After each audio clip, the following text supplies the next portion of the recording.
All right. Hello, everyone, and thanks for joining us today. This is Jules Lancy of the Radboudumc REshape Center, and we are very excited for today's session, Gaming Tech in Health and Care. So why gaming? In recent years, healthcare has been inspired by analogous industries, from using gaming principles for engagement to gamification of maintaining adherence, to literally creating games for immersive and engaging training. There appears to be an intimate tie between the two formerly unlikely allies. While there has been a lot of talk on the benefits of gaming in health and care, the actual use cases are still few and far between. Pokemon Go, for example, got a lot of people doing quote-unquote exercise, but how about other examples of gaming tech for health or healthcare? In this session, we will explore the opportunities gaming brings to healthcare and the impact it has across the healthcare ecosystem. We'll get you to that shortly, but first, a few housekeeping items. You have been muted on entry to avoid background noise and disruptions. Please hold off on Q&A until the end. However, feel free to use the chat box during the presentation for questions and comments, and make sure that you select everyone from the drop-down menu. That being said, we want to encourage attendees to unmute themselves during the Q&A and ask their questions aloud rather than using the chat feature. If you are joining us by phone only and wish to chime in during Q&A, please press *6 to take yourself off mute. This presentation is a contribution to the ILN, which means that it'll be recorded and archived on the website, and you can live tweet throughout, and we encourage you to do so. We will drop the session social media handles and hashtag in the chat box shortly. And with that, I'd like to introduce our speakers, Anna Soort, a digital health entrepreneur, and Barend Heeren, program manager at the Radboud University Medical Center REshape Center. I'll just quickly describe them first. We have Anna. She's a nurse, entrepreneur, and gamer. She is it all. She studied nursing and later cognitive systems and interactive media to specialize in IT health. She's the founder of PlayBenefit and has been working in the digital health and gamification sector for 7 years. She also co-founded Indiehealth, a startup dedicated to personalized gut health. And she teaches at several international universities. You can find her TEDx Making Health Fun on YouTube. But now she's here with us and will share her insights in a minute. And after getting to know Anna and her work, we'll hear from Barend Heeren, once a military man, later studying business administration and the owner of a web building company. Nowadays, he's program manager at the Radboud University Medical Center Innovation Department. In his current position, he carries out projects to discover if new concepts of healthcare delivery are viable. And his personal drive is to change mindsets into delivering health instead of care. He is co-author on a number of articles written on projects that have been carried out under his direction, and now he accepted to contribute to our webinar with his experience in co-creating a game for the hemophilia community. But first, let's start off with you, Anna. Anna, you are on the call. I think you're still on mute. I am. Yeah, there you are. Only on mute when necessary. That's like a big must. Very good. We hear you now. It's good evening to you. You're in Barcelona, Spain. Yeah. So can you tell us, how did you end up having a company in gamification in health? So this is a funny story because when I explain that I have a company in gamification, there's a lot of people that ask me, but how does a nurse end up doing this? It just explodes the brains of people, right? So to me, it was actually a personal story that brought me to this, and actually my love for video games, if you will. I actually always introduce myself like one of the 3 things that I say is like, I'm a nurse, an entrepreneur, and a gamer. And I think this is one of the biggest points of how I ended up where I am. I started playing video games when I was 5 years old. Through my university years, I was playing World of Warcraft with, I don't know how many of you here know about World of Warcraft, but it had 12 million players. I was one of them. And so I was super big fan of this game. Turns out that the company behind the game, which is Blizzard Entertainment, they had a position open for a nursing position open, because they had the European headquarters were in Paris, and in Paris, if you have over 600 employees, you need a nurse full time. That's by law. So of course I applied. Come on, it was Blizzard, and then I was super lucky, and I got in. And so I started being a nurse in a video game company, which was, I mean, my dream come true. I mean, come on. I had all these people, and they were all creating this amazing game that I was playing, and I was just fangirling all over the place. And I got to see like the behind the scenes as well, which was super interesting, and it has nothing to do with nursing, but it was very exciting nonetheless. And then there was one, like I was there for 3 years, when a guy had an undiagnosed, and due to an undiagnosed diabetes, he had pulmonary embolia, and he almost died. It was like super hard. It was I remember taking him with a taxi to the hospital because he wouldn't leave the house, but I knew it was very serious. So yeah, when he came back, and after a month, whatever, it was up to me to teach him about diabetes, because in France, well, he didn't speak any French, so obviously he didn't understand anything, so it was up to me to teach him. And of course, as a nurse, one of your biggest tasks is to teach people things in health. And so I was telling him about his diabetes, and he was like, okay, I get this. And then I sent him home with the typical pamphlet of what to do and what not to do when you're diabetic. And then he came back 2 days after, and he was probably at around 20% of all the information that I gave him. So he was unsuccessfully filling his I am diabetic patient duties. And it was very frustrating. Like I could see like how frustrated he was for not understanding it, and me, how frustrated I was, because I thought I didn't have anything else. Like, this is what I had. This is what we were doing. This is what I was taught at university. There weren't any more tools. So I started thinking, this guy is very intelligent because he plays World of Warcraft, and that's a very highly complicated game. Any of you out there that have played World of Warcraft will know. If you haven't, it's a whole world. There's a bunch of spells that you need to learn. So it's way more complicated than diabetes. I can vouch on that. And then it turns out that I started thinking, what if I am doing things wrong? What if I am the problem? What if I made diabetes more like World of Warcraft? Would more people understand about this? And then, of course, this is sort of like sprung into, once you got an idea that you love, you just cannot get rid of it. So it started moving around my brain. Like, I need to do this. Like, I need to create this. Plus, I was playing the game, so I knew exactly what I could and I couldn't do. So small things like I knew that my character running to getting a mission, I could count the meters that I was moving, so I could account that for exercise done, and I could have that have an impact on the person's on the sugar on the blood, to put it this way.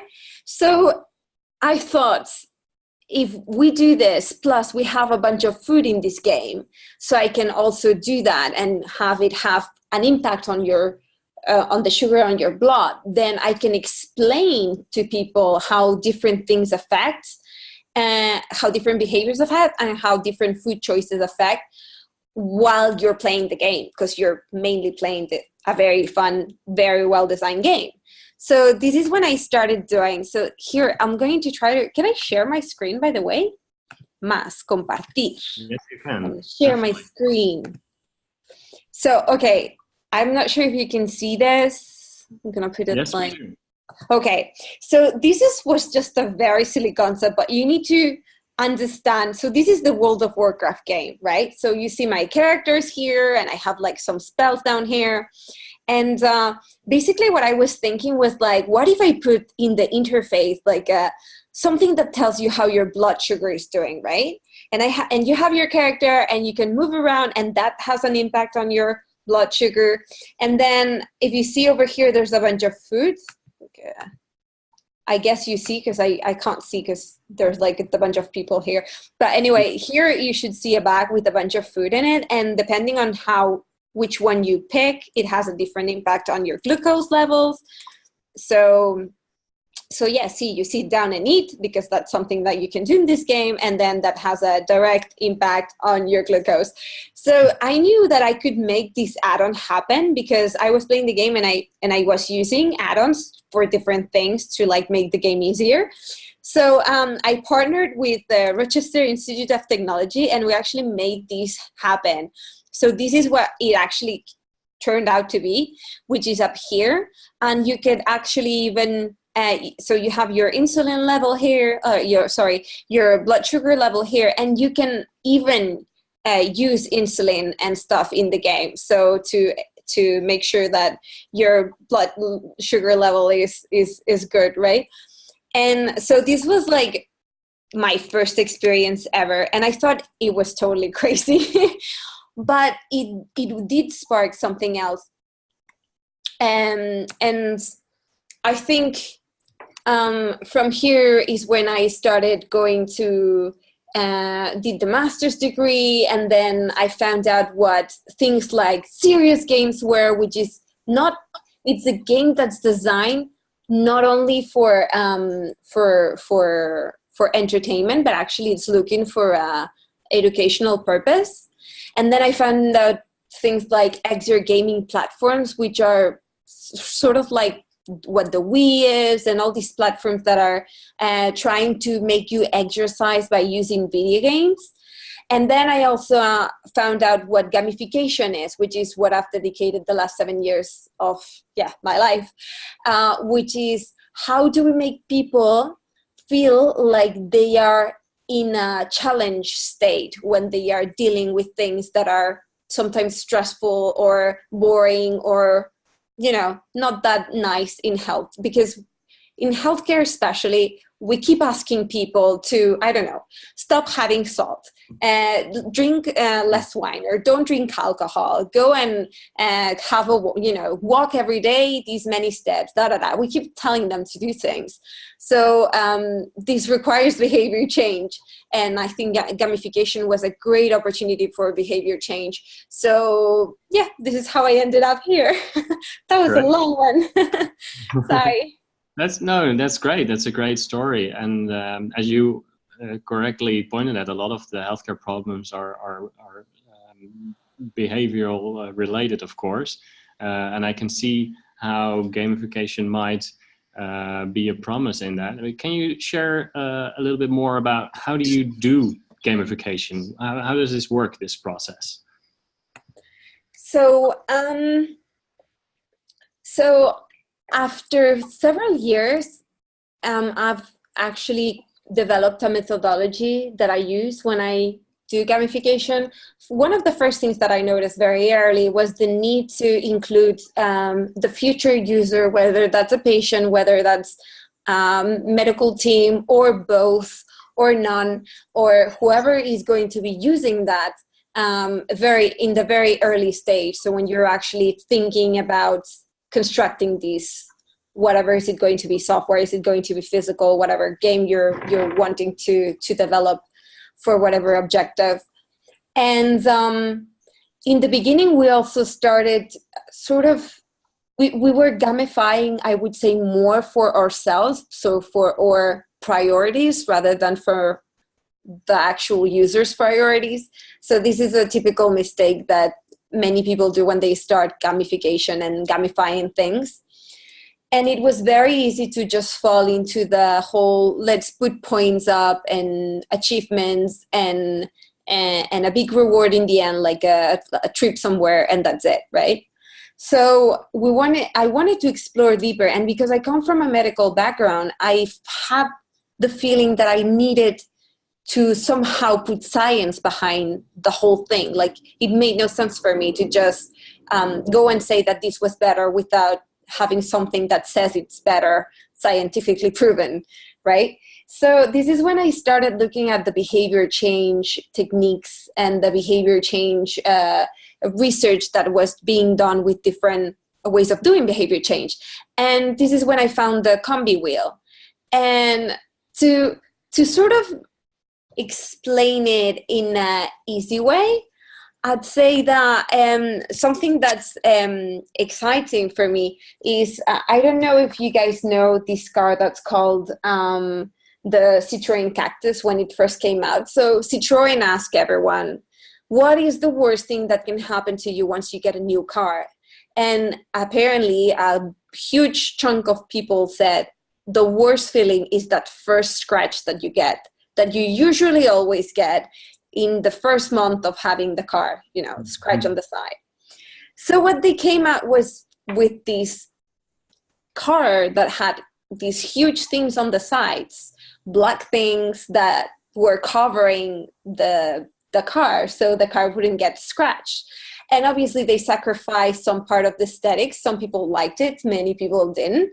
But to me, this is a perfect example of saying, I have a problem, I create a solution to fix the problem, but I'm not looking at the behaviors that are encouraging this problem to happen in the first place. So this is a bit what I started to doing with the combi model, with the combi wheel model, which was looking at, instead of fixing problems, let's look at what behaviors are encouraging this problem to happen. For example, in the car example, which is very clear, instead of parking in front of the door of the supermarket, if you just park 20 meters away from the door, you'll never get your door scratched, ever. I promise you, it won't happen. And so these things is sort of what we started to do. And so coming back to the question, we use three things. The first one is we do a workshop with the users. We ask the client to give as many users as they can. Usually what they are trying to do is gamify a project that they have already started, but the engagement is not as high as they expected. So we ask them to give us, users who are super engaged right now, which are, the few users that are super engaged, bring people who just left, bring people who left at the very beginning of the trial, and, give as many different profiles as we can in this room, and then we work with them. And we have like a little set of cards that we use also to understand their priorities when it comes to gamification, because you don't necessarily know how to talk about gamification, but if I give you a set of cards and I play with you a little game, that you'll be able to prioritize for me what you think and like express what this game you'd like to be part of. So this is a very exciting part of what we do. And then the second part, we do grab all the problems. We usually do a user's journey also on that workshop. And in this user's journey, we see the rays of problems, like the bunch of problems that people face. And then we use the problems that we find out to transform them into behaviors. And then we prioritize these behaviors. And then we look for in these chosen behaviors, we usually choose 3 main behaviors, because the rest are most likely produced by these 3 main behaviors. And then in these 3 main behaviors, we look at the capacities, motivations, and opportunities that they have, and basically the combi process. And at the end, what you get is a series of things, of behaviors that you need to include in this game. So this game needs to attend these topics in order to create behavior change. So it's not only about making it fun, but making it fun to achieve X, Y, Z at the end of the day. And I think this is something that really made a difference for us. Of course. Okay. Thanks. Feel free to stop me if I'm very long on my my answers. I keep forgetting that people listening might be bored. So this is very positive. Of course, you must face challenges while doing gamification, especially in healthcare. can you share us a little bit about the challenges that you faced, perhaps something about your latest project, and what did you encounter there? So, okay, I would say that those are two different questions, but I'm gonna go ahead maybe and answer the first one. If people wants to know like more about like other projects I do, whatever, you should just feel free to ask afterwards if you're interested in any theme in particular. Right. But I'm gonna go ahead and talk about one particular challenge that I had actually quite early on in my career with PlayBenefit, and I think it was one of our big learning curve, same as with the combi, with like a big learning curve. I think this one was also. So we were doing this workshop with the clients and their users, right? So we had on one side the educators and on the other side the students. It's not like it was one side or the other, they were all mixed up in this workshop, but what we noticed was that the students were extremely happy and extremely encouraged and motivated to create a game and do this game and have a digitally, you know, like a digitally available and all that stuff. And we saw the teachers completely boycotting the session. Like they did not want, like they felt it was going to be much more work for them, and they were really unhappy with the whole thing. So we brought the client aside and we said, look, you want to spend this much money on this project because, you know, to make it digital and whatnot. And at the end of the day, we really think you shouldn't, because even though it means less money for us, I think, you know, we believe you'll have this part of, you know, the educators side will be boycotting the system, because they will not want to do what they would like to do. We would need to, you know, explore more on how we can motivate them and whatnot. But anyway, we think they just see it so negatively that you need to first, you know, have a learning curve and make them part of the process before you know, we bring it to the students. So in the end, we decided to go for something that the teachers actually needed. One of their needs was to make classes more fun. I mean, these people is people that is high standing, you know, they are extremely knowledgeable, and they were teaching these classes to, because they were like experts on their field of medicine, and they didn't have time to like prepare classes or prepare something amusing for people. So what we gave them in Spain, one thing that everyone knows how to play is card games. We're very good at them. Oh, everyone knows how to play them. So what we did was make an easy interaction for the professionals and the attendees to actually be able to play while they were doing the session. So this would mean that for the expert, it would be way easier to easily include something on their presentations, or not on the presentation per se, but while they were exposing, and that the people that were present were able to interact with it. So that worked really, really well. And it's just like one project that I think we all learned a lot about.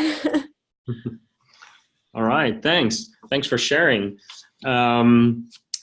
Indeed, perhaps we can move the other question to the end of the session during Q&A if people are interested. People love your story, by the way, in the chat box. Awesome. Remarks, loving the experimentation, Chris McCarthy says, and Gloria loved the teachers boycotted. Thank you very much for being here with us. If you can, please stay with us until after Barend's presentation for some Q&A. Okay, perfect. I'm going to just silence my microphone. All right, great. For now, I think most of us learned a lot by listening to your story, so thanks again. Next up is Barend Heeren. I introduced him to you, coming to you from the Netherlands. The floor is yours, Barend. Thank you, Jules. And I will try to share my screen. Just wait a sec.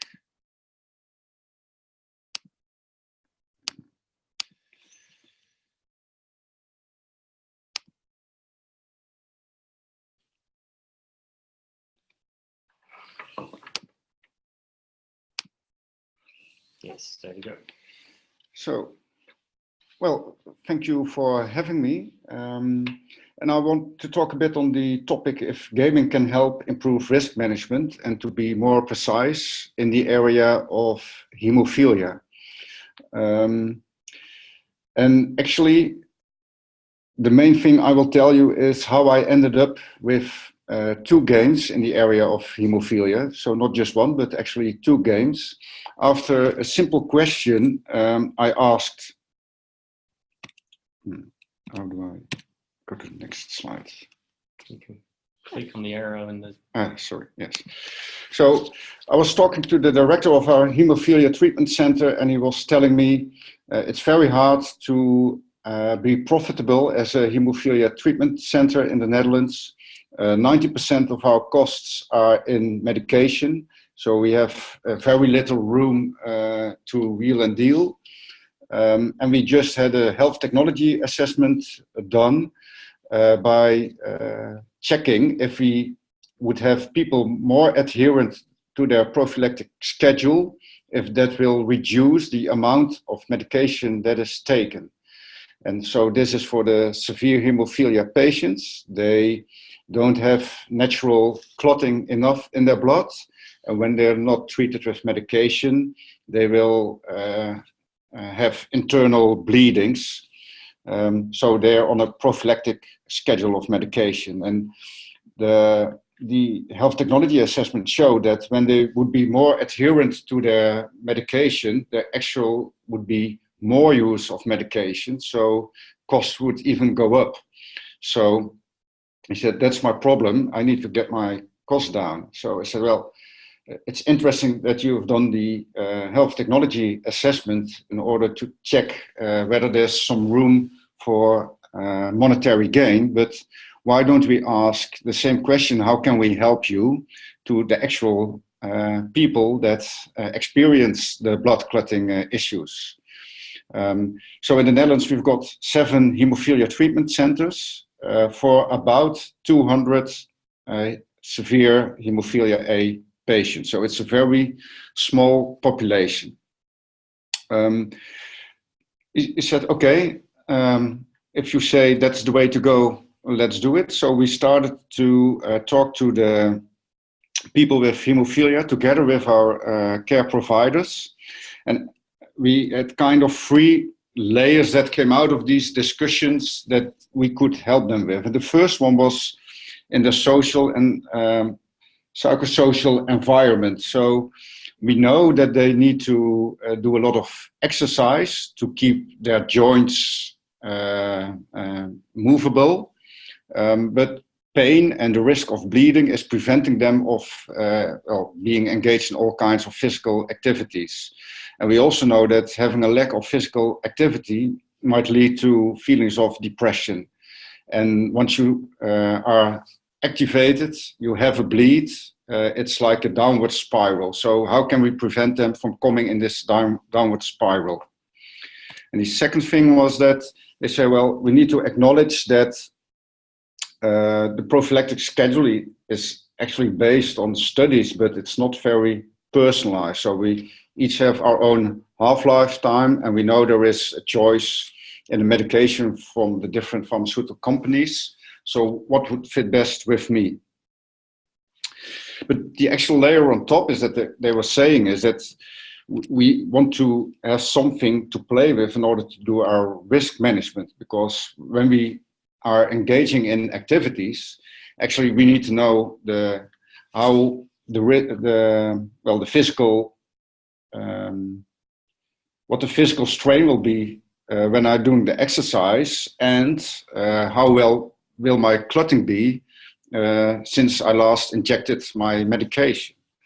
And their risk management in the end would lead them to be independent, because for a lot of questions they need to check with the hemophilia treatment center, asking them, is it okay if I would engage in such or so event, or do I need to prophylactic add more medication at this time? So they feel very dependent on the hemophilia treatment center.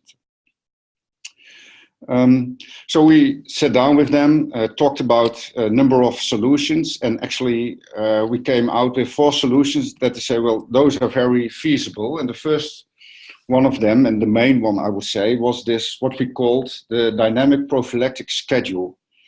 So now they have a fixed prophylactic schedule. They inject their medication 3 times a week, over and over again. And that means that once you have injected, you are high in your clotting, like every normal person would be. But after 3 days, you're in a very low area. And so you're mostly confined to very low intensity activities like reading or just sitting behind your desk. So their medication schedule dictates their pace of life. And that's so independence in this sense means that being able to live the life you want to, regardless of your disease. So can we, by making this schedule dynamic, have them being more active and be independent? For example, by adding a dose, even though it's not your next prophylactic moment in the calendar. And the number 3, so the activities that you can put in your agenda, can we put risk classification on them, and can we combine it with your current blood clotting level based on your personalized half-life cycle on your medication? So those are the ingredients we wanted to play around with and see whether if we can actually get rid of the rigid prophylactic schedule and have a dynamic prophylactic schedule. Probably there will be less medication use, because the health technology assessment showed that there was currently an underuse of medication, which comes from the self-management people with hemophilia actually have at this moment. So this was the first part of the solution.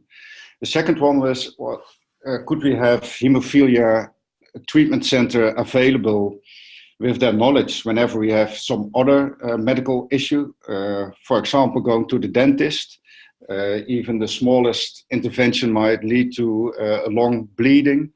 And the people told us that, well, no matter how often we tell them we have hemophilia, since it's a rare disease, other professionals do not really recognize the severity of it. So by just making an appointment, classifying it as medical, can the hemophilia treatment center send out a letter of notice what needs to be done and what needs to be taken care of whenever I'm at the appointment at, for example, the dentist. The third one, well, they were, as I just told, depending on the hemophilia treatment center on all kinds of questions regarding activities and or their clotting level and adding some more medication.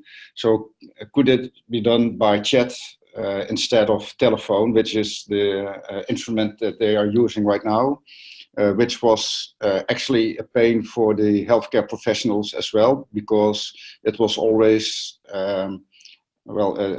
disordering their normal schedule. So they both decided, well, the simple questions can be done via chat. And the last one, we know there are some apps that show the locations of the hemophilia treatment centers. So in a small country as the Netherlands, we've got a good railway system and a dense road network. It will take you, well, an hour and a half maximum in order to reach the nearest hemophilia treatment center and thereby the nearest location of medication. But in other countries, the areas are far more spread, so it can even take you like 5 hours. So especially when you're going on holidays, this is a big hurdle for the people with hemophilia to take. So we thought, what if we add all those medication stashes that are not done by the system, but are the actually medication stashes by the people that have hemophilia themselves. So more or less the Airbnb principle, if you will, just to let them show you can go, and it's about 10 minutes instead of 5 hours drive. So that seemed pretty straightforward. And normally what we would do is build some kind of prototype and see whether we can gain some more insights from it and launch it, start using it. But we saw some challenges ahead with this one. And the first one was a kind of chicken and egg discussion. So whenever we want to create this dynamic prophylactic schedule, we are actually giving medical advice. At the same time, there is virtually no data available on how to link activities to blood clotting levels. No research has been done in this area. And we considered it to be very unethical to have actual people with hemophilia doing all kinds of activities and finding out whether they would have a bleed or not with some kind of percentage of clotting. So that was one of the first hurdles we needed to tackle. The second one had to do with privacy and security. Of course, I was on a tight budget on this project. And as I sensed in other projects, even having a prototype around from the GDPR we have at Europe and the privacy regulations, a significant amount of your project budget will go in order to tackle these items. Whereas I think that in this early stage of even discovering whether we've got a viable idea, we should invest this money in actually seeing if the idea is viable, and not in all the measurements you need to take, that whenever you go to market, you definitely need to take them, but not just now yet. And the third one was that, we have got about 200 severe hemophilia A patients in the Netherlands. So it's a very small community. And when you want to do something with smart algorithms predicting the chance of having a bleeding, it's a very small population to start with. And the thing is that we learned during our discussions that it's not the disease that makes the profile of risk that people take. It's actually a characteristic of being human. So the disease is always secondary to you being a human. And one person with hemophilia will be a lot more risk seeker than the other. So that's why we thought, well, if we can have something that simulates our solution, we can play it, let it play by a lot of people, then we will gather data in a greater number that we can use for analyzing in the end to see if you can actually use them for risk management. So the area of serious games, Anna already explained, it's got another goal than just entertainment. And probably speaking examples are the Wii Fit for exercising and the Pokemon Fit, whether it's an intended effect or not. But actually we found some examples also in scientific studies, mainly on board games having a proven effect on knowledge, disease knowledge. Also in training settings, in simulating settings, and some in medication adherence settings. For example, blowing up balloons for asthmatic patients. But the one that we couldn't find otherwise than saying it's the promising next is learning behavioral patterns from games. So not teaching behavioral change by playing a game, but actually learning patterns from a game and implementing them in practice. But that was exactly what we were planning to do. So we were thinking of building this digital game in order to get all this data and well, it put us, we needed to think, how do we do it? So it needed to be fun enough and realistic enough to do something with the algorithms. We needed to come up with playing rooms, and we needed to test playability.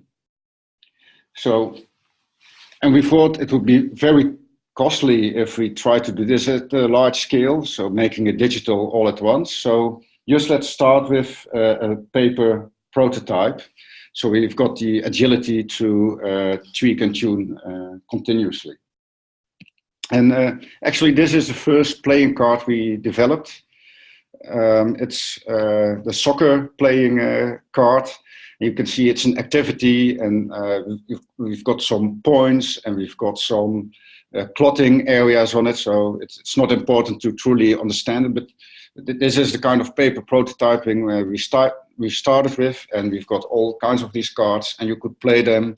And then we could have a scoreboard, seeing how many points you gained. So tuning, risk taking, the higher the risk, the more points, but severe punishments when you engaging in an activity that will lead to a bleeding. And I think this is version 3 or 4, having an agenda on a board with at the top row the fiches representing the units of medication you use. The next row, the clotting value with a kind of a battery indicating how good your clotting is. Having a matrix on it whenever you engage in an activity from some kind of risk classification, what is the chance for a bleeding on it. And we had 3 kinds of activities. So the ones that you need to do just because you have hemophilia, like injecting your medicine, but also going to get your medicine, which is a risk because you need to get it at your hemophilia treatment center, having a medical checkup. And the yellow cards were the ones that are incoming messages, as we said. So life is never purely plannable. There are all kinds of activities that just come up and you need to deal with. And this is especially hard for the people with hemophilia. And this is the last version as we presented, nicely put in a box with the playing cards on all the activities. And the thing is that we found out, and why we created this final version of a board game, is that by playing a lot with the paper prototype version, the hemophilia care professional said, well, I want to play this game with my patients in order to have them finding out if they take some more risk, that they can do it in a safe environment and feel themselves safe whenever they take some more risk, and then put it in practice. And the other end they wanted to use it for was that there is a longer half-life product on the market since like half a year or so. What would change if a patient would switch from their current medication to the extended half-life medication? So can they experience it in a gaming session? And the other very compelling argument we got was from a mother taking care for their child. It's an inherited disease. Whenever I try to explain on school to the teacher or to the children in the class with my son, they listen, but they don't understand. So can we have something to put them into the body, if you will, of someone having hemophilia, making all these decisions my boy needs to do, because the children find it very awkward that the son could play on the schoolyard on Monday, but not on Tuesday and Wednesday, because the risk for injury would be too high then. But by playing the game, they experience that they actually need to take this into account. So when we did a lot of playing, we were finally ready to make the digital version. So the board game aimed at education and the digital one at collecting risk-taking patterns. And I want to show you just some screenshots from it. So we made 3 characters or personas in it. with each specific challenges they face in life. So we've got an older one named Bob. He's experienced, has had the disease for all his life, like 50 years or so. Second character actually being the caregiver from a little child having it. And the third one, the hardest one, the youngsters that don't want to miss out on anything in life. And can we see what risk pattern would fit these personas? So this is what the digital game looks like. This is Bob, Max, and Louis, so the different personas. And you have different challenges building up in difficulty as you play them, and having them playing the prophylactic schedule first, and then being able to be more dynamic in their schedule as they play along. So here you can see the agenda. You can plan your activities. They are classified, and we took all kinds of physical activities that were classified by the World Federation of Hemophilia. So there was done some research on this area. So we have a good example of the risk they have. And then there is this, when you take low risk, you are very protected. So you've got all these protected shields on this disc. And this, of course, is a gamification element. So there need to be some suspense whether you're going to have a bleeding or not. And this is a very high risk event. And you can see we've got only a chance of 1 out of 8 in order to have no bleeding in this one. Also the yellow ones, the ones that pop up, and you need to take into account. And in the end, you can see that there are targets on how many points you need to get. So you need to take some risks in order to get enough points. But you can also see how well did you do in relation to other players. So this is how we hope to have the crowd helping us in the risk management for hemophilia people. And we launched actually the English version of the game. So it's called Hemo Control. It's available on iOS and Google Play. So please download and share along. And we are releasing the Dutch version later this year. I think that's my story for now, Jules. Thank you.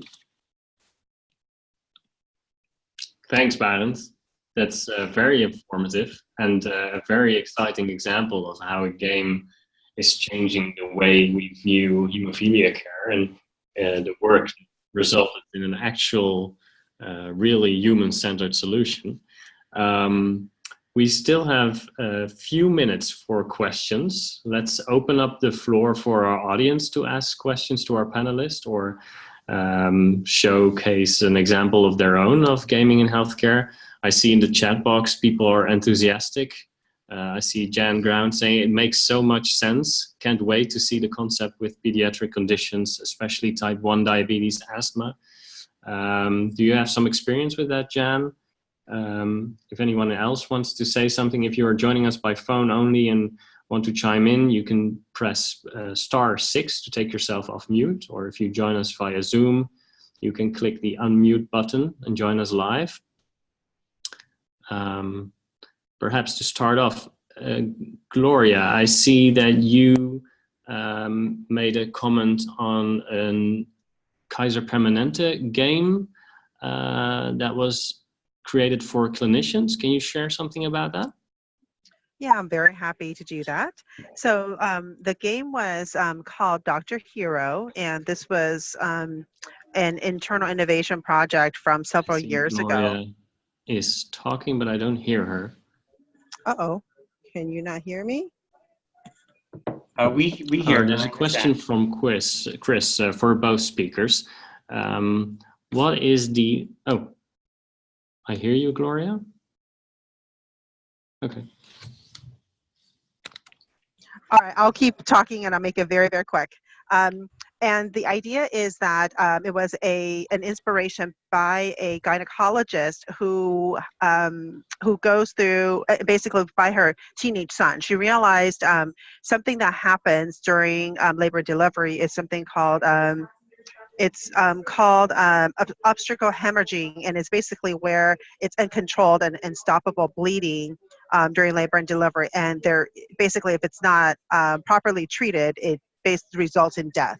So she was inspired after watching her teenage son spending a lot of time playing video games. And she said, well, is there a way for us to be able to, teach and give our clinicians and the clinical team an opportunity to practice the treatment path for this condition that happens, very rarely, but when it does happen, it is a critical event.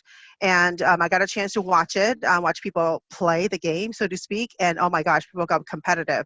And I got a chance to also try it a few times, and I just remember my heartbeat was racing as I watched this, patient on the table on the screen starting to turn more and more and more pale. Dr. Suhu, unfortunately, is actually out on leave, so she's not able to be here today. But if there's anyone who's interested in learning more, please, by all means, reach out to me, and I will put you in touch with either Dr. Suhu or with Karen Cook, who was the Innovation Fund director at the time when this project was funded. Great, thanks for sharing. Is there anyone else who wants to ask a question to our panelists? I see Chris McCarthy asking for both speakers, what is the next challenge that you will apply gamification to? Anna, do you have an example or that you can share? So, for example, we're currently talking with a hospital. Their challenge is quite big, so we're helping them narrow it down. But basically what they want to do is they have sometimes their patients are quite old, and many of them tend to have mental health illnesses related to, such as Alzheimer's and others. So because some of these patients can have long stays in the hospital, they want to create a system that allows them to sort of get some stuff that is like home for them, such as pictures from their family, music they used to listen when they were young, and stuff like that. And one of the challenges that we have now is deciding first, what items do we want, how to make it easy enough for someone who's not used to using technology to be able to use their finger, which is always an advantage. Like when we talk about tablets, when we talk about these kind of things, it can be easier to reach these kind of people. Like a computer, you never ask, older people to use computers. That's super, super hard for them to understand that the movement of the mouse is what they see in the screen, but touching something directly, that helps them a lot. And then deciding if we want to gamify or not, the part of the family, so that the family sort of like encouraged to update the pictures and, update the songs, and being able to send your grandpa messages, even if you're like maybe at home or whatever, right? So we're still determining a lot of this, but what I'm seeing, and I think this is an important point, and see what you think about it, Barend. But I think gamification sort of got to a point where it's the buzzword.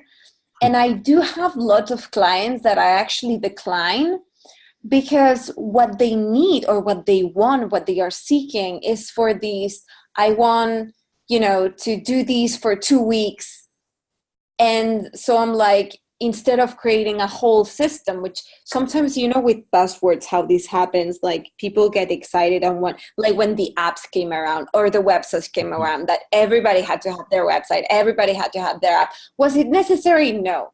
So sometimes I just kindly point them to a better option and cheaper option, which is like the platforms that are already created where you put your challenges and, you know, it awards automatically people points, and it awards automatically badges and has a reward at the end, whatever. Mm-hmm. You know, because sometimes what we do is behavior change, and we take it very seriously, and we go in very in depth. So knowing also what your client is asking you to do or to get to narrow the to actually understand the expectations and everything, I think that's like the next thing that we are going to be working on, to be honest. Sounds like a great challenge indeed. Anna and Barend, I'd like to thank you. We're at the top of the hour. We have to close off.